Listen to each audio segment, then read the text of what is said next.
मान लीजिए आपको एक टीवी खरीदना है और टीवी खरीदने के लिए दिल्ली में विजय सेल्स की शॉप है, वहां पे आप एंटर हुए। वहां पे एलजी का भी टीवी है, सैमसंग का भी टीवी है, सोनी का भी टीवी है, 25,000 से 30,000 की रेंज में टीवी है। और वहीं पे आपको सेम टीवी, सेम इंचेस का वहां पे एक टीवी दिखता है कि उसकी प्राइस है 12,000 रुपए। उसका लेकिन ब्रांड अजीब सा है, ब्रांड का नाम है वाइस। आप पूछते हैं भैया ये कौन सा ब्रांड है, तो विजय सेल्स वाले कहते हैं ये तो हमारा खुद का ही ब्रांड है, तो हम ये बाकी ब्रांड का भी सामान रखते हैं और खुद का ब्रांड भी लॉन्च करते हैं। मैं पूछता हूँ भैया डिफरेंस क्या है, बोले नहीं डिफरेंस कुछ नहीं है, हमने भी भैया उसी मैन्युफैक्चरर से बनवाया, बस ब्रांड का डिफरेंस है, चीज सेम है। आप सोचते हो यार भैया 30,000 का टीवी 12,000 मिलता है, ले चलते हैं। अब इस टीवी के पीछे क्या हुआ, आपने टीवी लिया और घर चले गए। अब इस पूरे सीन को गौर से समझिए, इस पूरे सीन में हुआ क्या। आप अगर एंटर हुए और अगर आपका बजट 25 से 30,000 का नहीं था तो आप शायद खाली हाथ वहां से वापस आ जाते। अब आपको 12,000 की चीज मिल गई तो आप भी खुश कि टीवी तो चाहिए, लोगों का क्या करना है, तो 30,000 का सामान 12,000 में आप भी खुश। अगर वो सामान विजय सेल्स अगर बेचते उस 30,000 में शायद उनका मार्जिन होता 3,000 रुपए। ये जो 12,000 का सामान उन्होंने भेजा है इसमें उनके बचते हैं 4,000 रुपए। इनका मार्जिन भी ज्यादा है, सेल भी आसानी से होती है और खुद का प्रोडक्ट बिक रहा है और बड़े ब्रांड पे डिपेंडेंसी भी खत्म है।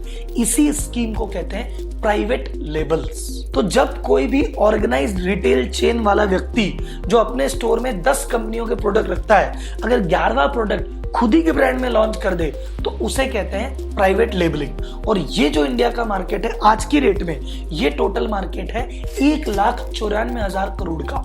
और ये रीऑर्गेनाइज जो रिटेल है, एक तो रिटेल की दुकान है कि एक नॉर्मल इंडिविजुअल अपनी दुकान खोल के बैठा और अपना काम कर रहा है, और एक आजकल ये जो बड़ी बड़ी चेन्स है जैसे शॉपर स्टॉप है, रिलायंस ट्रेंड है, कैश एंड कैरी है, या ऑनलाइन की भी बात करें तो नाइका है, बिग बास्केट है, ये सभी ब्रांड चाहे ऑनलाइन हो चाहे ऑफलाइन हो, ये क्या करते हैं अपने अपने प्लेटफॉर्म पे, अपनी अपनी दुकान पे बाकी कंपनी के प्रोडक्ट के अलावा खुद का प्रोडक्ट बेचने लग गए हैं। और ये जो ऑर्गेनाइज रिटेल है इसकी ग्रोथ 19% की रेट से हो रही है, पर ये जो प्राइवेट लेबल है इसकी ग्रोथ 38% की रेट से, यानी बाकी मार्केट से डबल स्पीड से भाग रहा है। भैया क्यों भाग रहा है, क्योंकि इसमें मार्जिन बहुत ज्यादा है।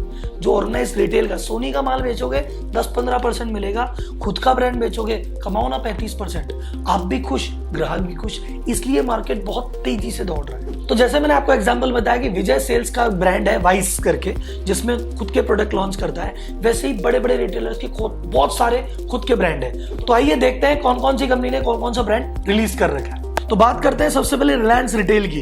इंडिया का सबसे बड़ा लार्जेस्ट रिटेलर है, इस साल का रेवेन्यू था 1.5 लाख करोड़ रुपए। उसने क्या कर रखा है, खुद के ही ब्रांड लॉन्च कर रखे हैं। वहां पे आप रिलायंस रिटेल में जाओगे तो स्नैक टेक करके एक ब्रांड है जहां पे स्नैक, बिस्किट, नूडल सब मिलते हैं। ये ब्रांड स्नैक टेक किसका है, खुद रिलायंस रिटेल का ही ब्रांड है। एक दूसरा ब्रांड है देसी किचन, जहां पे इंस्टामिक्स आपको आटा वगैरह जो सारी चीजें मिलती है कि भाई गुलाब जामुन का मसाला, डोसा का मसाला, ये सारी चीजें रिलायंस ने खुद का ब्रांड लॉन्च किया है, देसी किचन। इसी तरह से गुड लाइफ ब्रांड है जहां पे वो पल्स, दालें, चावल वो देता है। नेटप्ले करके ब्रांड है जिसमें वो फॉर्मल ऑफिस वियर दे रहा है। अवासा करके ब्रांड है जिसमें वो वुमन के एथनिक वियर दे रहा है। ऐसा करके टोटल इसके खुद के 20 से ऊपर ब्रांड है और ये हर कैटेगरी में अपने ब्रांड और इंट्रोड्यूस कर रहा है। और फैशन अपैरल की बात करें तो टोटल जितनी इनकी फैशन ब्रांड की सेल होती है उसमें से 75% सेल्स ये खुद के ब्रांड की करते हैं। बिग बास्केट से अगर आप ऑनलाइन कुछ मंगाते हैं, आपने बटर मंगाया अमूल का मिल गया तो ठीक, नहीं तो बिग बास्केट का खुद का बटर भी है। बिग बास्केट के बहुत सारे ब्रांड है, बीबी रॉयल, बीबी होम, बीबी फ्रेशी, जिसके अंदर वो अपनी चीजें भी आपको देता है। और टोटल सेल में इसका भी 38% ब्रांड खुद के ब्रांड से काम में ले रहा है। सेम चीजें कैश एंड कैरी में भी है, सेम चीजें स्पेंसर रिटेल में है, सेम चीजें नायका में भी है।